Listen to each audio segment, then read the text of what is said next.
All right, guys, how you doing? This is my first live, I would say, on LinkedIn. On Facebook, I've done this times before, and also on YouTube, I've done this time and time. I said a few times beforehand. I just want to make sure I actually am live. So I'm just going to check this out for a second. But I can't see this, so I hope I am, and that's it. So, anyways, here's the deal. Let me just get back here. Okay. What I wanted to share with you guys today, I'm going to do this a lot. So, what we are going to do basically is I want to talk to you about and tell you about my story, my origin story, how I started to get into real estate. Not even commercial real estate. That's a different story for another time. But how did I get that in the first place, and what did I do? And that's a story I hope you guys enjoy. It will give you some motivation, especially in these crazy times of COVID. And there's going to be also a podcast and a show that I'm going to make. And as you can see, the equipment is growing and stuff like that. I'm a freak of commercial real estate, and that's what I am. And also motivational type of stuff and everything that is related to that. So I want to start with, it goes back into me being around my upper 30s, mid 30s, I would call it mid 30s. I was an educator for basically 13 years. I was an educator. We came from New York to Israel. That's where I live. I work mostly in New York, but I live in Israel. And at the time, I was an educator, and we started programming for teenagers who come from America to Israel. And I had to fly to every single place that you can imagine, every single town in the US. And I was all around. I was literally all around. It was pretty nuts and crazy. It was pretty nuts and crazy. And I was flying to New York, Los Angeles, Chicago, Toronto, you name it, to go recruit students and stuff like that. I've been to every single Jewish community that you could imagine. Not everyone, but almost all of them in North America. And that was pretty crazy and exciting and insane. So here goes, the story goes as follows. And I am coming to Israel, and I'm not making the income that I would like to make, and things are not happening the way I want them to happen. It's not amazing. It's not hype. It's not, I'm not doing what I have to do, and I'm starting to get frustrated. And I started to think, okay, what am I doing wrong? Because when I was in America, I didn't have to think that way. Everything was fine, and I did everything okay. What am I doing wrong? And that was my thought process at the time. And I'm saying to myself, all right, what should I change? And the one thing that came to me, and I started talking to friends of mine around me, and every one of my friends is high caliber type of people. And I'm starting to ask them, guys, what is going to change here? What is going to be different? What is going to be different with this type of, life that I have? And they said, you have to go to, you have to maybe change job, change careers. One of them said to me, I read this book, and this is a very cool book. It's called Rich Dad Poor Dad. That's Robert Kiyosaki. And he said, maybe you should read that book. That's, that could help you. That could be great. And he said to me what this book is about this rich dad and the poor dad and all of this whole thing. And I said, and he told me about Robert Kiyosaki. And I looked at him and I said, you know what? And that was over 10 years ago. That was a long time ago. That was about, I would say, 13 years ago, something like that. And he's telling me, you should read it, you should get into it. And I would dismiss it. I said, I don't care about this. Little I knew that just a couple of days after, what happened was that I went to play basketball. I used to play basketball at the time. Today, I jog mostly. I do more soft court stuff. I'm 47 and I don't want to, hurt myself that badly. So I'm trying to I watch myself and being careful. But at the time, it was more hardcore. I played basketball at a pretty serious level. Not as I was in my 20s, but of course I played basketball, and I had a pretty good game. I go for a jump shot, and then I landed someone's foot, and I tore my ligaments. I still remember the pain. I can still hear myself, actually. I still hear the screams. And it was like I was crying from pain and I could not move. And a friend of mine came and literally picked me up. I could not move. And we went to the ER, and they put like a certain type of cast on the foot. It was like huge already. It was pretty bad. Anyways, for the next month, about a month, I was with my leg up. I could not move my foot, meaning at all. I could not walk. I was like going to the bathroom was like walking. It was like a journey. It was like insane. Anyways, I'm lying down with my foot up, and what can I do? And I got introduced to YouTube in a way that I've never been introduced to. And I started watching YouTube, which could be so educational and so insanely great. You know, YouTube is just an unbelievable tool, and it's unreal. And I was so excited about this. I just want to check out if my microphone works. I wish I had a way to know. This is new to me, this live stream thing. But anyways, 1 second. Let me check my LinkedIn for a second. Guys, bear with me for a second. I just want to see if this whole thing could be. 1 second. Okay. Are we on? Are we not on? I have no idea. Okay.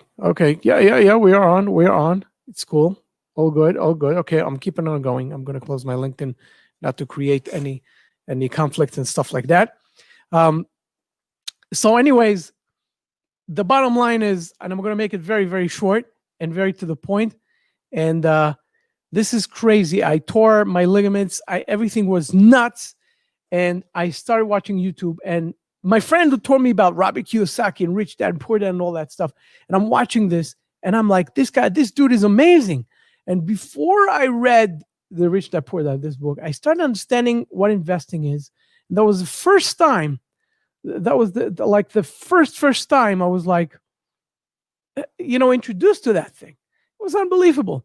And I'm looking at this, and video after video after video. And trust me, when you sit around, when you're at home, you cannot walk. You can barely walk to the bathroom, and your foot is all the way up in the air, and you're like, that's what you could do. So I learned Torah, meaning I learned what how do you say, the scriptures, the Talmud, whatever it could. And also I looked at the videos and I started educating myself financially. And that was the first thing I've ever done. And I've decided then and there that I'm going to make a move after that. Right after that, I started to get better and better, of course. And I registered to a course about how to invest, what to do with your money and stuff like that. And I went to this academy that was related to the Robert Kiyosaki idea at the time. It's so funny because I'm so behind it right now, but that's what got me excited in the first place. And anyways, and I'm so not behind it, in front of it, whatever you want to call it. Anyways, so at the time I'm going with it. It's unbelievable. And I registered myself with a couple of friends, few friends of mine, registered into a course of how to buy, either you call it a single family home, wherever you are in the world, condo, apartment, whatever. And I went into that course that was a very basic course of how to invest in real estate. And I got excited about this, and I started learning. I went with a few friends, and once we were done with the course, and meanwhile I was flying back, and I had to make up with flying back and forth, New York, Los Angeles, Chicago, Toronto, whatever, and I had to make up time with all these things. And I learned how to do the very basic thing, just like everybody else who's, wants to do flips, the single family homes or income producing type of stuff. And I remember that when we were done, my friends were like, cool, let's do it. And I say, let's do it, but let's do more courses. And they were like, what do you need more courses? Well, let's do it. And I started taking courses about financing. First, the basic stuff, residential and stuff like that. But then the financing went to how to do the stuff in the US, because I went back and forth to the US, how to do the things there. So it started with a basic course, also single family homes, flips, all that stuff that everybody's familiar with, that the whole world is doing courses with that.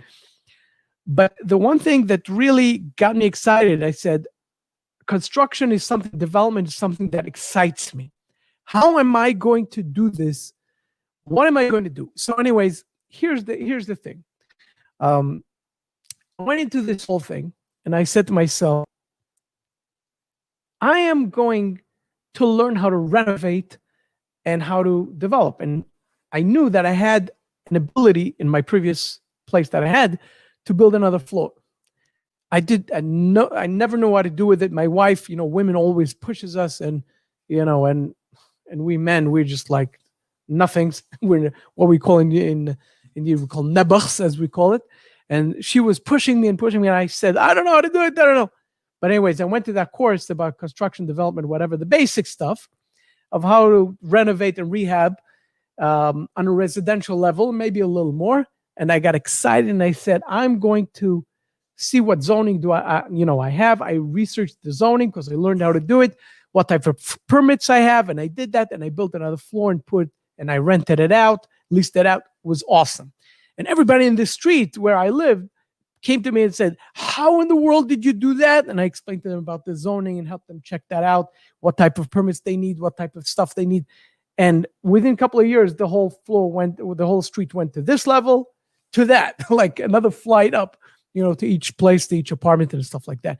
And that was insane.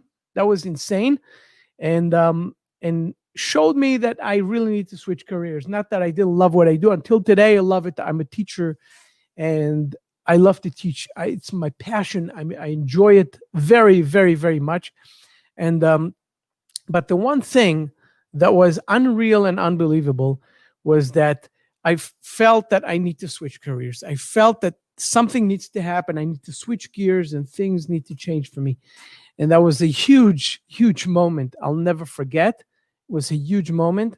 And, I went into that all in. I went into this whole thing. I went to it all in. And I remember that I started doing this and I'm doing more courses. And then I started getting into real estate development courses, like on a commercial level, and then income producing stuff and value add deals and all kind of things that are much more advanced. I knew the commercial real estate and my passion. I didn't know much about it, but I knew that it's exciting to me. And at that point, I remember there was a shift. I decided I need to change careers. I wanted to shift careers. I wanted to do something different. And I decided to become a part of the real estate community. But how in the world do I do that? I didn't want to be a broker. It was not my passion, even though brokerage could be awesome. And a residential broker I'm talking about. And I didn't know how to do that. I didn't know how to enter it. I was all in Israel at the time. And I said to myself, what do I do in order to engage myself and to learn the most I can learn? And it was clear to me that I have to join a mega company, a big shop, as we call it, in our language, to learn everything I can about this business of real estate. And that would be the best for me. But who would take a guy like me? So I said to myself, I really want to work in a company. And it's an Israeli company that is a global company. A lot of you guys know it. It's called Africa Israel. And I said to myself, I really want to work there. I was 37 years old. I said, I really want to work there. How in the world am I going to do this? And unbelievable. What happened, the story goes, and it's crazy. I started researching who knows someone in Africa, Israel. And I didn't see that, but I scheduled an appointment. Maybe that academy that I went to that taught me all this real estate stuff, they didn't have connections. There are a lot of entrepreneurs there. There are a lot of real estate operators there from all over the world. Let's talk to them. So I went there and I met with one of the consultants. I remember until this day, guys, I sat with a guy and I'm telling him, that's who I am. You know me. I'm the educator for 13 years, doing very well with that, but I want to shift careers right now. Oh, it's time to change things. What am I supposed to do? What should I do now? And he said, what do you want to do? So I said, I want to work in a large company to learn this business top to bottom. I want to be a part of this. So he says to me, where do you want to work? So I told him Africa, Israel. And he literally had to hold himself not to laugh at me.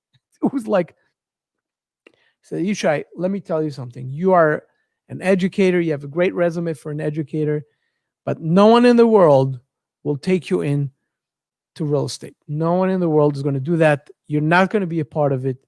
Just face it. It's not going to happen. Just be a great investor. Keep on learning how to invest. So I told him I exhausted all my resources. I want to become a real estate guy, not just a passive investor. I want to do this. I want to make this. I want to have a career in this. So you say you're 37. You are old, right? And I remember looking at him and saying, okay, I heard you. And he burned me up. And then there I've made a decision that I will make it happen. I will make it happen. And I literally called a lot of people I know. And finally I got, one of my closest friends said, I have someone for you. And he said, I want you to talk to this guy. They're looking for something unique. Talk to them. I talked to them and they said, we want to enter Africa, Israel, that same company. We want to offer them something. Do you want to do that with your experience, etc.? I said, I have no experience, but let's do this. Somehow I convinced them, and we got to the vice president of marketing and sales in that company. And we're sitting in front of him, and I'm telling him his story. I'm being very honest. I have no experience. I'm this, I'm that. I'm 37. I did great with this and that. But he said, okay, you're coming to me and you're telling me that you want to become a real estate guy in our company, the top company that we're talking about here. And you have zero experience in sales. You never sold any apartment or anything, because I couldn't be an architect. I'm not an architect or an engineer, so I could come from that angle, or a legal guy that could come. What could I do? Sell. So he said, you never sold anything. What that is related to apartments or condos or similar, whatever. Anyways, what are you going to do? And you want me to hire you here. So I said, yeah, give me a chance. I'll do anything. I'll come, I'll I don't know, wash floors. I'll make coffee for you guys. Just put me somewhere. I'll learn the business and you'll see I'll be good. So he looks at me, okay, you're telling me to hire you with no experience. I said, okay, I'll do it. But I'll tell you why I'm going to do it. I was stunned and ecstatic. I wanted to jump out of my seat.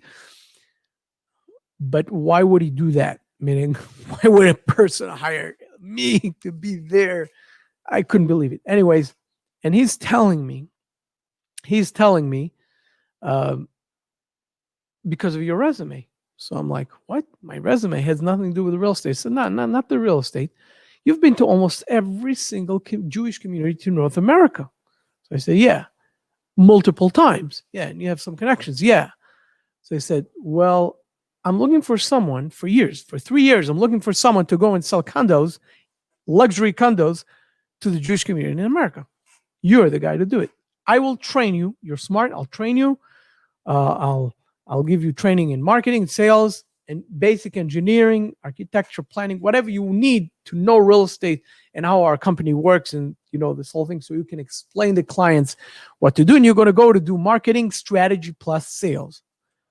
Immediately I said yes, and I became a part of it. And I'll never forget how ecstatic I was. It was like the pursuit of happiness that, you go out like, it was like the same thing, same reaction. And that was the start. And then, boom, everything like sort of, you get hit. So how come you get hit? How come you get knocked down? How does that happen? It happens. And I'll tell you exactly how it happens. It happens because for 3.5 months, no apartment was sold. In the beginning, they told me, go, just learn the market, study the market. And I did. I went around, I was flying all around, came back. I worked like a dog and everything, but nothing was happening. And then I remember after 3+ months, came to me that vice president and said, listen, we're not selling anything. If this is not happening, we're closing it. We're shutting it down. It's a beautiful little operation, but you're not selling anything. Without production, you're not here. And I remember it took it so hard. What am I doing wrong? And I consulted with everybody there and people I know, and I didn't do a lot of things. But I had to just keep on going, keep on knocking. And finally, I got to that guy who was willing to buy something, who was very, very interested, it was a big luxury apartment, whatever. He got his family. They came to Israel. and then he gets cold feet. Are you guys knowing? Do you know what I'm talking about? You guys know what I'm talking about? He gets cold feet. And I called the guy who was above me, and I called him up, and he said to me something that I'll never forget. That it was so powerful. He said to me, in Hebrew, it says, Kanatanim, that here you are tested. That's where you are tested. And it was like, bam. I called that guy who wanted to buy the apartment and said to him, listen, please don't make a decision yet. You can always say no. You're still here, you're flying back tomorrow. He was flying back tomorrow to New York. I said, let me come to you. I got into my banged up car at the time and I drove straight. I said to him, I'm on my way anyways. You know that sentence, all of you know it. And I want to tell you about this. And I drove there and we sat there, and after a few hours, sure enough, with a great saleswoman over there, she taught me so much. He bought the apartment. And that was the first thing. Little I knew that a month and a half later, I would be selling 3 or 4 more. And then 2 or 3 months later, I would sell about 20. So never give up. And even if people tell you that you're not good enough and you're not, you're not smart enough and you don't have the resume, career, education, whatever, don't listen to anyone. Whatever we want to do, we do. We need the one above to help us. We can't do without him. We can't do without him. But if we don't believe in ourselves, who will believe in us? You guys have a beautiful day. Take care of yourselves.